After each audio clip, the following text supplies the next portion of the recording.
welcome back to the Citizen channel. We're all staying safe and well. Let's have a Pepsi 11. Let's have another Pepsi 11 for the visit of Nottingham Forest. Yes, not Notts Forest. They don't like that, do they? Perhaps we should say it then, but hey, never mind. Nottingham Forest to the Etihad on the 4th of December 2024. 7:30pm kickoff. We've gone back in time, guys. Back to the old days. So there'll be plenty of blues saying, oh, I can't get there for this time. Oh, no, it's far too early. We'll always find a way to moan, won't we, one way or the other. Just get there however way you can, even if it's 5 minutes before kickoff. The queues don't seem to be that bad nowadays, do they? Not like the old days, but I'm sure that won't last forever. Match day 14, we won't have any queues soon, the way we're playing, will we? Match day 14. I'm recording this on the 2nd of December 2024, so the morning after, the not unexpected defeat at Anfield, which is just normal when we've got a great team. So it's going to happen when we've got a crap team, isn't it? So we'll check out Forest season. They're doing all right, yeah. And we'll try and pick a Pepsi 11, which is very difficult for me this week. I have no idea what's going to happen there, but we do our best. And let me know your thoughts as well, guys, if you've got a Pepsi 11 for this, of course. This is on Amazon Prime and a score prediction as well, that'd be nice. Amazon Prime, please check out my City 130 special on Forest and Cities, obviously looking at the old and new, some great memories on there, so please check that out as well. There'll be a link either on screen or in the comments below. Our record at home, yeah, it's okay, but we've actually drawn and lost more than we've won, so all credit to Forest. We played them 47 times in the league. This is just league games. We've won 22, it's okay, but we've drawn 18 and lost 7, so they do have a habit of it's one of the most drawn games at our home for any team we've played, in fact.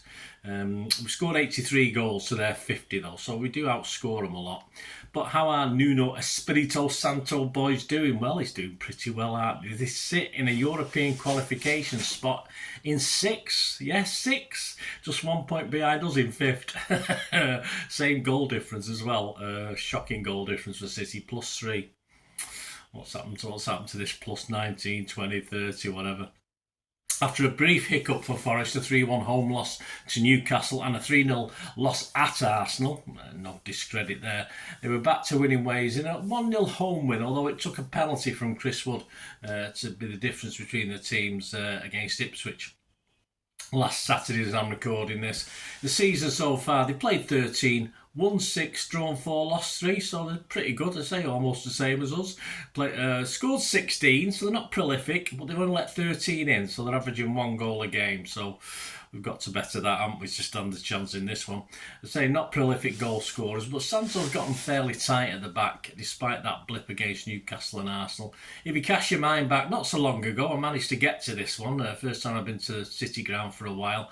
The poor finishing that stopped them getting something out of our trip there last season, of course, when we did come away with a 2-0 win, but it definitely flattered us on the day. Only some horrendous finishing by Forest, particularly Wood, stopped them from getting anything out of that game, and we were very lucky to come away with a 2-0 win. So I think Forest will be chomping at the bit to have a go at let's admit it, a severely wounded City at the moment. And always the pressure's on City to start to show some form. We keep saying we'll start from the next one. And of course, we're in 5th spot at the moment, so even the top 4 finish must be a top priority now, as most of us wave goodbye to the league. They don't mind sitting back, Forest. As I said, they're quite tight at the back. We know we've had trouble ourselves breaking teams down like this, so somehow we've got to make them come out a little bit. That's up to Pep to try and figure out how they do that. But they do make the quick transitions again, which is always a big problem to us. So I expect us to, I'll look at the 11 in a minute, but surely we've got to stop the rot, if only temporarily. We do have some tough games coming up, of course, after this. But at least we can stop the rot and get, hopefully, a win. If we don't win this, I think the crisis will turn to total despair with this one. So that's going to bring me on to the Pepsi 11. I mean, the squad against Liverpool, Ortega, which was a surprise to me, but he did okay. But I mean, a lot of people are raving over him again. A lot of people are dissing Ederson again. I'll talk about that in a minute. Ortega, Walker, Akanji, Diaz, Aki, Lewis, Gundo, Nunes, Bernardo, Foden, Haaland, Ederson, Carson, Grealish, Doku, De Bruyne, Gavardio, Savinho, O'Reilly and McAtee on the bench. So my Pep's 11, let's have a look at the ins and outs and the whys and the wherefores. Of course, for me, Aki is just one guarantee from that Liverpool game. I'm struggling to find other guys that have guaranteed the spot. Of course, Ortega will be mentioned in many people's dispatches. Will he keep his place? I mean, as I said already, the disrespect to Ederson is appearing again with City fans. You will get the wish, City boys. You will get the wish, these guys who are slagging off Ederson for having one poor game against Feyenoord and, having a poor game like every other single City player has had over the last few games. You will realise when Ederson pisses off in January or whenever, I'm sorry, you will realise, because Ortega is not a number one. He is not good enough to carry the number one shirt for me. I mean, not a goalkeeper to their standards, but I know a little bit about goalkeeping, and this guy is not going to do it week in, week out for City. So you'll get your wish eventually, and then we will need a new number one. That will suit Pep while he's still there, of course. If Pep goes, then I can see us perhaps going for a new number one anyway, because Ederson is a Pep goalkeeper. It's as simple as that. But anyway, you might get your wish, but will Ortega keep his place for this? Potentially. No reason why not. He didn't play that badly, but again, I didn't think he played as fantastic as some people said he did. Can a Kanji refine his form? Perhaps with Diaz? If he plays alongside him, it'll come back. Will Gvardiol come back after Pep's made his little point to him now? He's had a game on the bench. Will he bring him back for this one and say, look, do better? Surely Lewis needs taking out the firing line. It's just getting battered. He's just getting bullied. And looking like a little kid sometimes in a grown-ups game. Surely Walker has to be rested, although I'm not sure who will step in. I'm sure Akanji could do a job there. But anyways, we may as well take Walker out, because we don't have a real right back anyway at the moment, do we, going forward or at the back? So what is the point of a Walker at this point in time? Diaz, despite a brain fart for the penalty against Liverpool, is surely back to stay as long as he's fit. Gundo, will he get a break? I mean, he needs one. He's our DM at the moment.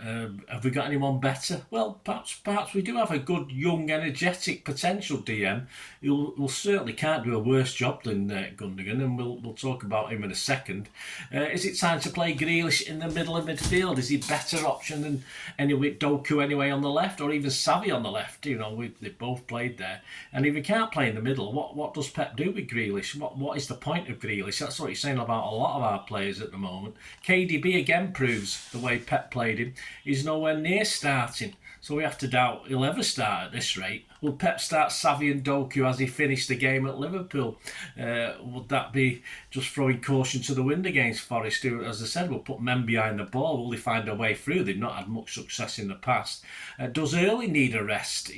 But false nines ain't really Pep's go-to at the moment, are they? So that's not going to happen, perhaps. Anyway, there you go. A few whys and wherefores. Answers on a postcard, please. But these answers and more will be revealed at 6:15 p.m. Wednesday night. But for now, you're going to have to suck on my postcard starting 11, aren't you? This is what I'm going to go with. Yes, in goal, I think he'll stick. Although it won't be a surprise if he doesn't. A back four, you've got to drop Walker. Gvardiol's got to come back in, surely.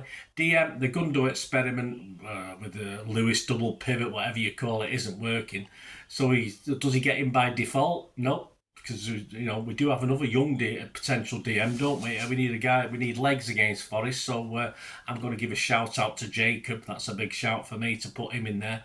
That leaves Haaland. Doesn't need a rest. He needs to prove his quality. He needs to actually get off his arse and start working when things aren't going right. That's what you do normally as a player, as a centre forward. Many centre forwards have had bad patches, but what they do, they pull the socks up, they work the balls off, and that's what Haaland needs to do. So I think Haaland will play.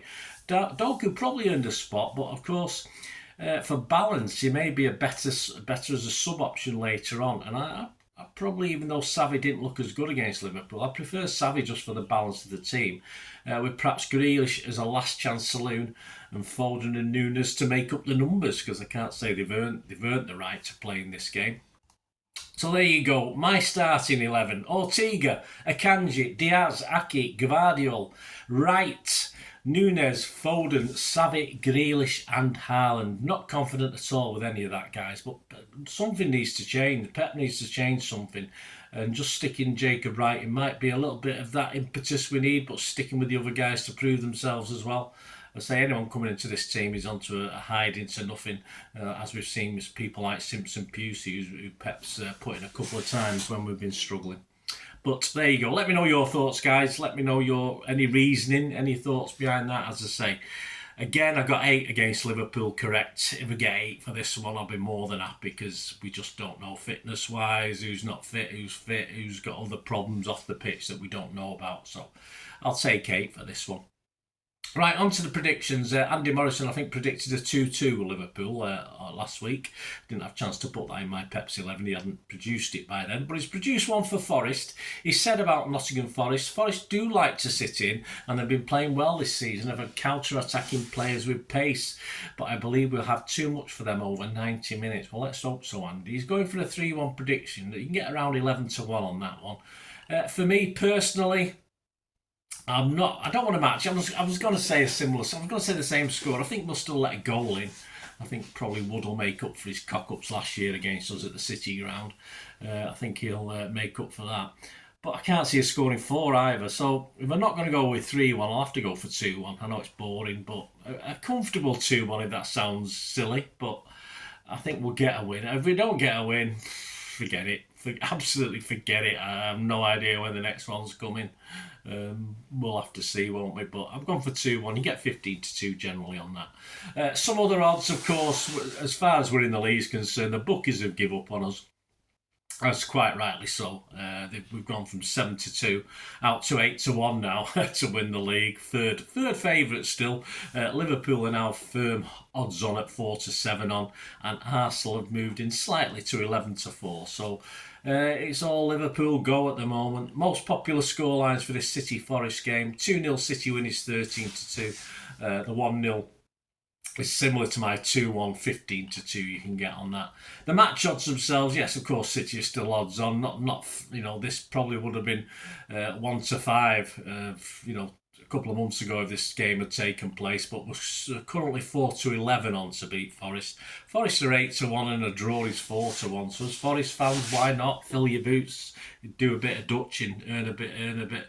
I very nearly put money on Liverpool to beat us because they were odds against unbelievably on Sunday, but at the end of the day, it never cheers me up, even when I win money on stuff like that. So I didn't, but it was pretty much a guaranteed banker, wasn't it? I probably said that in the Pepsi 11 for the Liverpool game. Next up, of course, will be the player ratings for this. Of course, it won't be till Thursday morning. I'm off work Thursday morning, so I'll be able to get the player ratings out nice and early.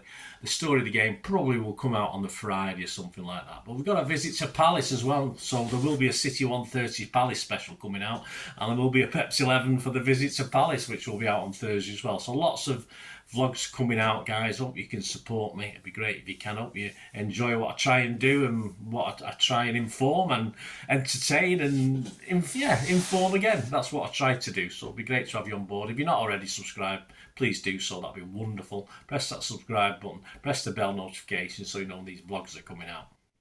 Check all my City stuff, lots of history stuff, of course. These City 130s are an ongoing thing this season for every team we play, so we'll check those out for this season as well. And please, if you check through the channel, see stuff on film and TV as well, which is another little passion of mine. If you want to have a little break from football, we all need to have a rest, don't we? From this anyway. So check that out if you can. And if you do, there are ways to support me as a channel as well. If you can do that as well as a subscription, there's other ways of supporting me. Please stay tuned. I hope you enjoyed the feature, and if you can support me through the subscription, if you can subscribe, guys, that'd be wonderful if you've not already done so. We do actually have memberships at the moment, just 99p a month, so you get access to all my City stuff, including all the history vlogs, dozens and dozens not been published yet that you get immediate access to, and every time I do a edit and do a vlog, you get immediate access to it as well. So you can have a copy of scripts as well if you want any hard copy of the sort of things I do on matches and teams and managers and players, etc. So if you can join the membership, that'd be wonderful. We do have sponsors at the moment. Piat 6505 are our current sponsors. They have a little eBay shop, so if you check in the comments section, there's a link there to the shop. They sell movie posters from the 90s and 2000s. They sell DVDs, some classic Hollywood movies, some classic foreign language ones. And if you do see anything you fancy on there, if you do place an order, just mention me, just say Bernard sent you, and you automatically get 10% reduction in the cost of your order. So fill your boots, guys, and my thanks to P6505. And yeah, if you want to support the channel just by watching the ads, that helps. Watch the ads, let them play through while you just have to check your phone or something, let it play out. And of course, if you follow any of the links, that always works as well. If you follow a link to one of the ads and you fancy something, I've done it myself. I've followed a link and actually purchased something from another organisation. But it can happen. It can happen. Not all ads are stuff you're not interested in. And of course, if you can give us a like, guys, that would be absolutely fantastic. All likes are much appreciated. Anyway, thanks for watching. Until the next time, of course, I only ever ask one thing, don't I? Please, I ask you all to stay safe, especially you Blues. Until the next time, come on, City. Bye for now.